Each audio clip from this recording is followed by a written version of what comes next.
York to the world. Subscribe now to the Hot 97 YouTube channel. It's Ebro in the Morning with Laura Stiles and Rosenberg. All right, ladies and gentlemen, Ebro, Laura, Rosenberg. Rosenberg's on assignment, but we're digging into the Bronx today. We've been having questions about what is happening with the families whose building caught on fire. They've been displaced. We raised a lot of money alongside you all in the community. And we have Vanessa Gibson with us today, the Bronx Borough President, to give us some insight, what we need to know about what is and what is not happening to support these families who still don't have a place to live. Vanessa, good morning. Good morning, and thank you so much. Shout out to Hot 97 for always uplifting the voices of New Yorkers.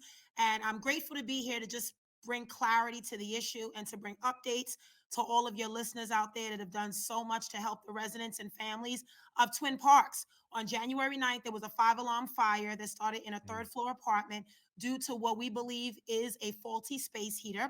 And it caused a fire to escalate to the top floor, the 19th floor. And unfortunately, we lost 17 neighbors, 9 adults and 8 children, the youngest being 2 years old. Since that time, overwhelming amount of support from New Yorkers, from hip hop artists, Hot 97, BLS, everyone came together to really show love and support, raising a ton of money, providing services on the ground. And even 9 weeks later, there are many families that are still in need of help. So where we are today, there are families that are housed in 4 hotels in the Bronx, and all of them have been allowed to stay for an additional time until April 7th. What we're doing is we have 2 organizations on the ground providing case management and housing assistance. So each case is analyzed in terms of household size, household income, what the needs of that particular family are, who had a voucher at Twin Parks, and who can get a voucher. There were a number of families that were Hang on, Vanessa, really quick. Just let's stop at voucher. Okay, yes. Why would some people have a voucher and some people not? Like what's that? And what is a voucher? What does that mean? Yeah, what are you talking about? So there are 120 units in the building, about 91 units that had a voucher, which is a subsidy that is paid for by the government, whether it's HUD at the federal level, HCR at the state level, HPD at the city level, or NYCHA.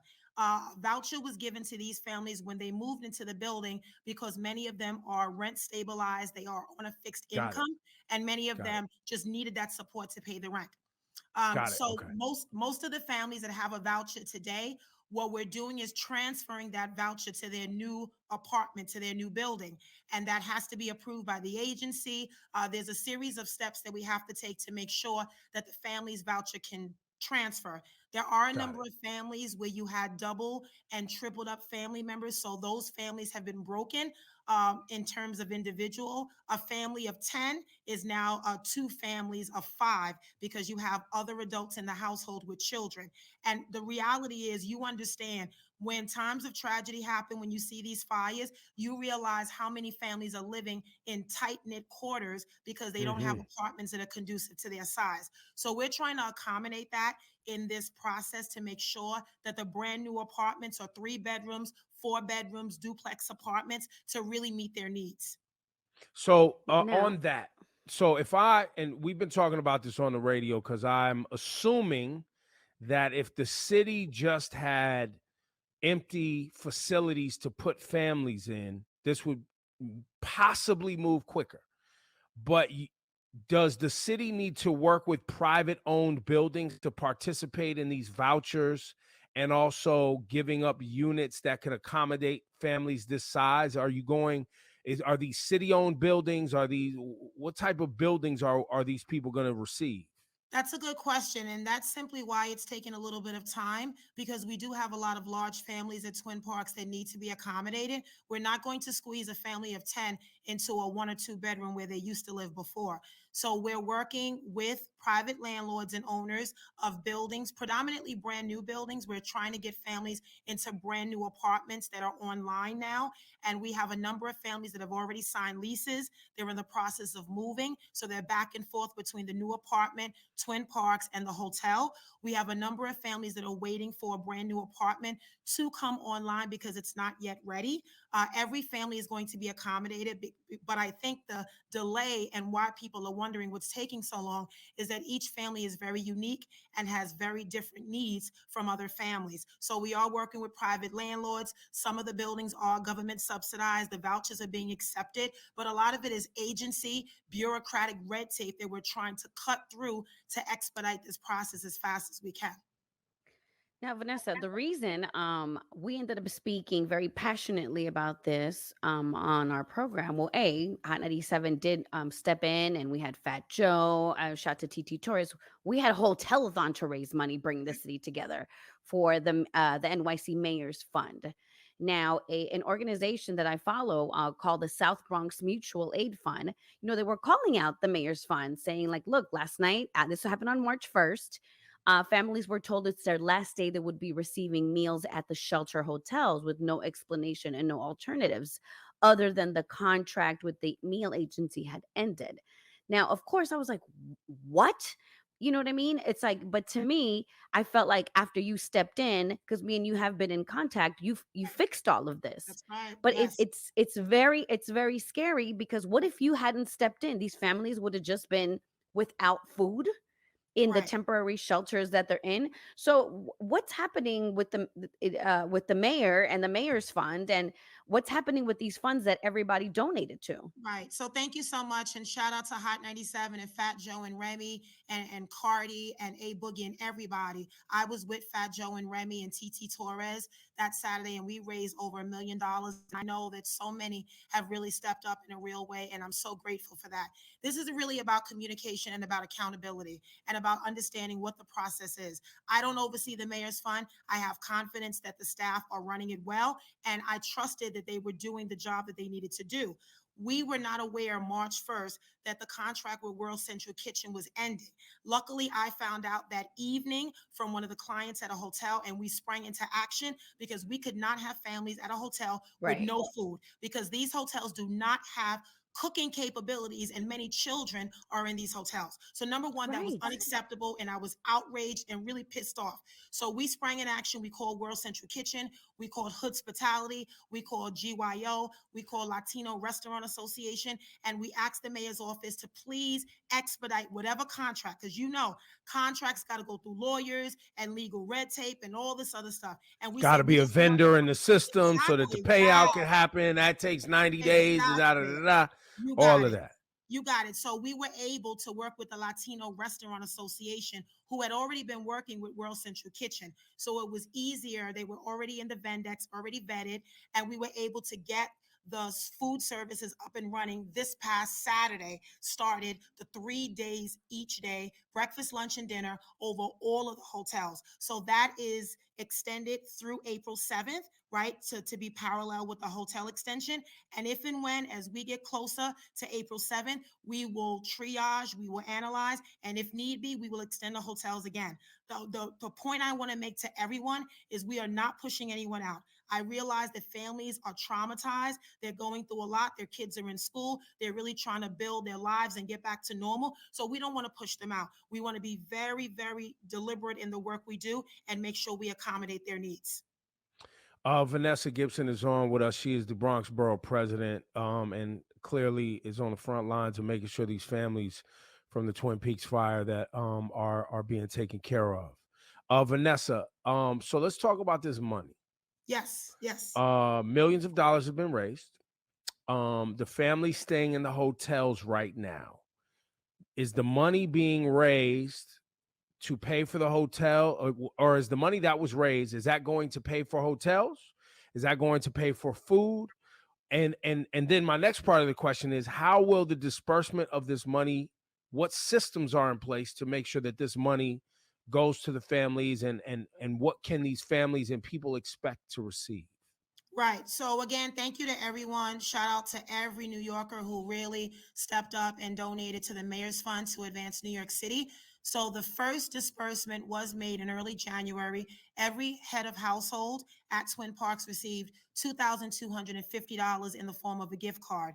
And we were under the impression that there would be a series of payments that would come right after that from the Mayor's Fund. My office kept asking and reaching out to the mayor's fund, to the mayor and his team directly to find out what's happening. And what we recently learned, and I wish we had knew this back in January because we could have let the public know, was the mayor's fund was looking to execute a contract with a local Bronx not-for-profit to actually disperse the remainder of the funds. And as you said, contracts take quite a while. And as I understand from the mayor's fund, that contract is being reviewed right now by the provider, and there should be signing and the execution of this contract. And then the local provider on the ground will disperse all of that money. There's well over, $2 million that remains in this fund. And this money is going directly to households, the hotels, the food, all of the items that we're covering now is being covered by either the American Red Cross, emergency management, or the landlord. So the mayor's fund money, the money that New Yorkers raise, is not going to pay hotels. It's not going to pay the food services. That was all covered internally by a number of partners. We want to make sure, as we mentioned early on, that this money goes directly into households because families need to furnish apartments. They need to rebuild. Even the families that remained at Twin Parks are also being supported through getting money as well. So they can refurnish their apartments as well. Right. We want everyone to be accommodated. And I realized there was a lot of inconsistency. This wasn't an easy process, and many of us were learning at the same time. That's what I But was a going to say. It's majority, not like we go through this exercise all the time. exactly. And a majority of the families are working class. They're first responders and essential workers. They're immigrant families. The families we lost were from the West African community of Gambia and Ghana and Nigeria, but there were also African American and Latino families there. So we want to make sure everyone is accommodated. So that mayor's fund is going to disperse money to every household at Twin Parks. So, Vanessa, do you have any info on the Gambian Youth Organization? Because they also raised over $1 million. Can you tell us a little bit about the work that they're doing with those funds, Yes, if you're familiar? GYO. Yes, I am. GYO, Gambian Youth Organization, is a youth led Bronx not for profit that services the West African community, not just from Gambia, but other parts of Africa. And they are located in the immediate vicinity of Twin Parks on 188th Street. And when the fire hit in January, they were on the scene. Young people, young African leaders that are stepping up and really helping. And, for a lot of the African families, it's about continuity. It's about being able to understand their cultural differences because many of them fear talking to, of course, government and city that's right. agencies. A lot were undocumented, and we were asking for paperwork that they could not provide. So we wanted organizations that looked like the community. So GYL stepped up. They raised over $1 million, I believe. And, no, they were very overwhelmed at first. They didn't realize that the GoFundMe account would spiral to where it was in over $1 million. But as I understand, early February, the first Saturday, they started their disbursement to give out to every family, including those who were non-African as well. Let me be clear, not just the African families. I do believe that they have given out all of their funds. And then there was also a portion that they used for operating costs as well for the GYO organization, because they're still providing services. They are working with Airbnb. There have been a number of families that did not go to the local hotels, and they were able to get Airbnb through GYO. So they're still on the ground, as well as other organizations that are helping. But certainly shout out to GYO for the great work that they have been doing. The Gambian Youth Organization, shout to them. I was able to pull up and gave some clothes, and we all Yeah. donated to them. So much love to y'all's work. And just so as of right now, they've dispersed money over $1 million. Then you have the 200 and some odd $1,000 that the city dispersed via gift cards. Right. And then in the future, you'll let us, do we know the name of this organization that's going to have the contract to do disbursement? So it's not public right yet because they are going through the contract negotiations. But as But soon you'll as let that, us know when it goes public. yes.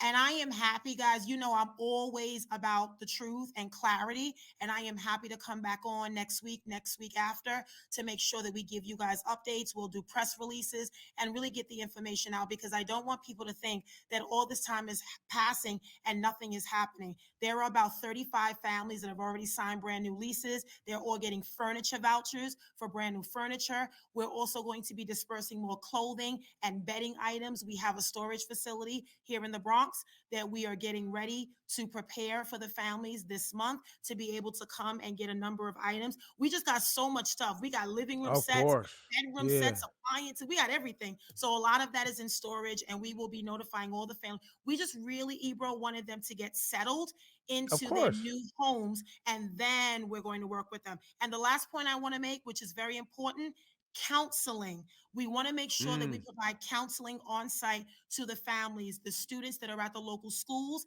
have been traumatized and they're struggling in school, and we want to be able to go in to their new homes and provide counseling on site, as well as those that remain at Twin Parks. Well, thank you. This is all a part of building confidence. Yes, You of know, we live course. in a time where most people do not believe in elected officials' ability to Right. be transparent and follow through with their promises, right? For whatever reason, whether they intend to follow through and something gets in the way, or they never intended to follow through in the first place, and we elected them and we got to re-elect someone else. So, you know, seeing yourself as the Bronx Borough president, you've been on the job now just a little while. You got a new mayor in New York City. He's brand new on the job.